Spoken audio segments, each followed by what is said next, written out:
Let's go to Jason in Michigan. What's up, Jason? Hey, John. Thanks for having me. You got it, brother. What's up, man? So first of all, I sorry if I stumble over my words. I'm very nervous. Oh, dude. Hey, I stumble and I'm not even nervous. I stumble all the time. You're good, man. You're in good company. Awesome. So what's up? So this is a little long-winded, but I was hoping that you could help me and my wife through something. Let's do it. And when I tell you this, I just want you to know that me and my wife are very much people pleasers, and we don't like confrontations. So you called the right guy. Awesome. I have a family member that I was on the phone with early this morning, trying to encourage a significant confrontation that they need to have in their life. And so I love a good confrontation. So let's do it. Awesome. So we have come across a financial issue that may drive us out of state. We told my in-laws the other day, and as soon as they got back to their house, without us knowing, they started to put together a financial plan for us. What happened? We unfortunately, the daycare costs and tuition, debt, and all that stuff, it's too much for us right now. So we have to we were planning on just kind of selling the home and kind of using those proceeds to settle off some debt, maybe staying with my parents down in North Carolina for a little bit to kind of reset. That's kind of what was going on. So you have a lot of debt and you own a home. You're thinking about selling the home, paying off everything, and just kind of hitting Control-Alt-Delete from zero. Exactly. Yeah. Okay. So we don't owe anyone anything. And, okay. And why North Carolina? You have jobs there? My family lives there. We do not have jobs there yet, but I'm looking. Okay. And so you told your in-laws, hey, we've got more bills than we do income. The job prospects here, we're not going to be able to earn our way out in this community, plus the cost, plus whatever. Yeah, and I do have a nice career job right now. But again, I with the amount of money we owe, I can't make enough soon enough. Can I tell you that it also sounds like you want to get out of this part of the country? You're a genius. I do actually. Okay. So I was already planning that in the future. But listen.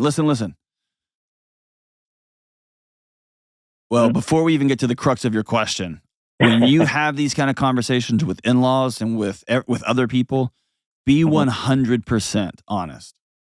Okay. I want to move away from this town too.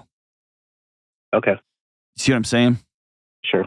And that way people don't swoop in and try to solve all of your problems because they don't know all your problems. They just know the one that you put on the table, which is, well, we're really struggling with our air conditioner, so we're going to sell the house. And it's like suddenly there's repairmen at your house that you didn't even hire. And it's like, well, also I hate the house and our marriage is crumbling, right? There's all these other things going on. Okay, so you want to get home and be around your family. Is your wife in on that? She's fine with it, and we had a discussion in the past about it, and we kind of got to the point where it's like, hey, if we're going to make that move, that we got to make sure that it's for good reason, and that we're kind of set up appropriately, like having jobs and all that stuff. Do not move without a job. Okay. Exactly. Yeah, and that's what we're planning to do. Not moving without a job. Okay. All right. So you tell her in-laws, and they start making financial plans for you. What does that mean?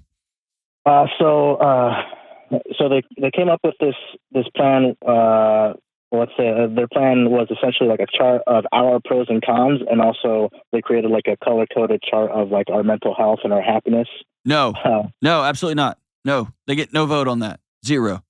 Run, okay. Run. Go today. I just told you to don't go without a job. Go right now. Yeah, that's exactly what I'm getting to. And so their plan is essentially, their plan would work financially, but it requires like signing legal to contract. No! And I personally was not okay with that. No! My wife is, yeah, that's what I thought. No. Okay. Don't be insane. No, I don't. Okay. It sounds crazy. I don't enter into legal contracts with loved ones. Yeah. I shake hands. I shake hands, or I give the money away, or I say no. Yeah, that was my gut instinct, and I guess that comes to my and also like currently, and to give them peace of mind, we're also sharing like in-depth finances and a lot of personal privacy. No. They don't. Your job isn't to give them peace of mind.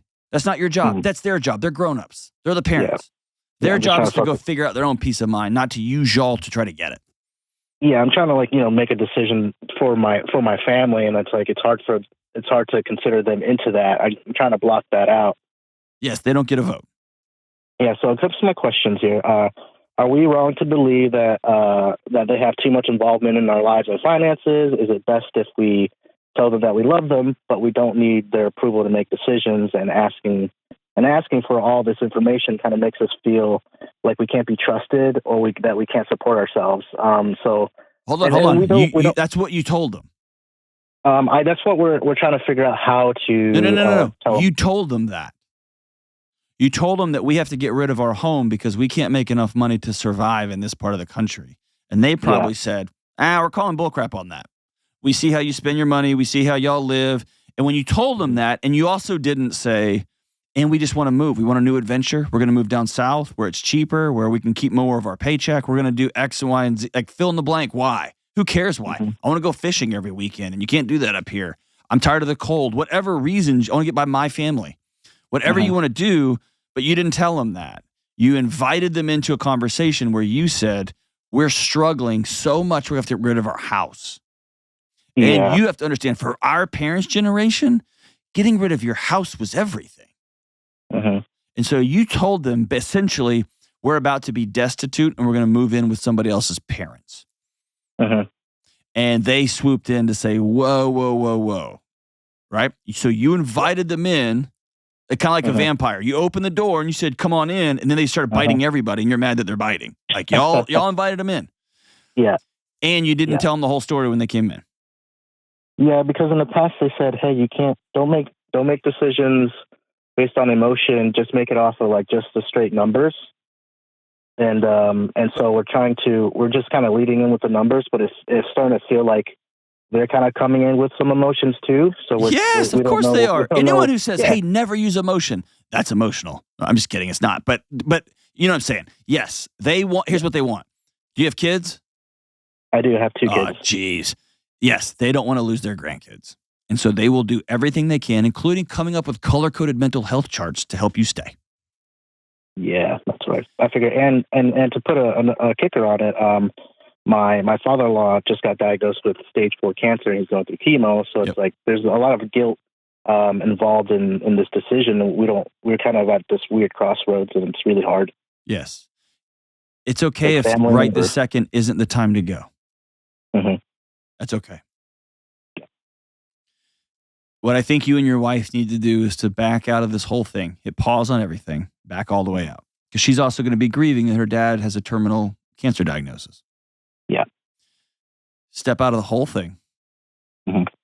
Get somebody to come over and watch your kids for half a day, and y'all go to a really nice restaurant in the morning.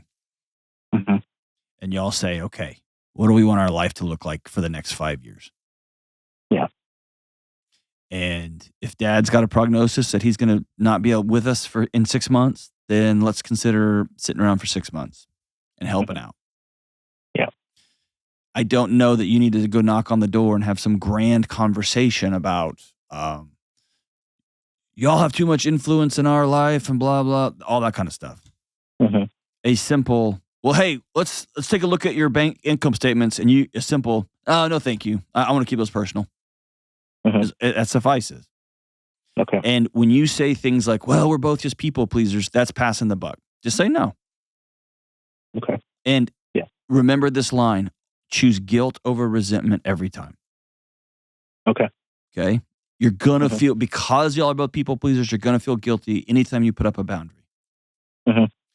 Also, don't not tell the full truth because it's easier. Okay.